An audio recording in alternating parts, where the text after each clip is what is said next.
সালাতু সালাম গো আমার দুরুদ সালাম গো আমার কয়ো নবী মুস্তাফায়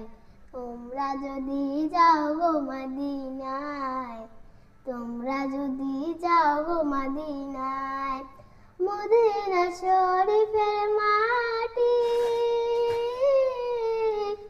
আমার চোখে মুখে বুকে মাখিও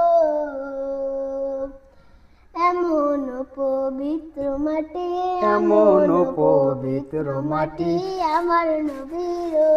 যায় তোমরা যদি যাও গো মদিনায় তোমরা যদি যাও গো মদিনায় ইয়া রাসূলুল্লাহ ইয়া হাবিবাল্লাহ ইয়া রাসূলুল্লাহ ইয়া হাবিবাল্লাহ মদিনা শরীফের মাঝে বেহেশতের বাগান আছে ও সেই বাগানে শুয়ে আছেন সেই বাগানে শুয়ে আছেন প্যারা নবী মুস্তাফায় তোমরা যদি যাও গো মদিনায় তোমরা যদি যাও গো মদিনায় সাদরে বাংলাদেশে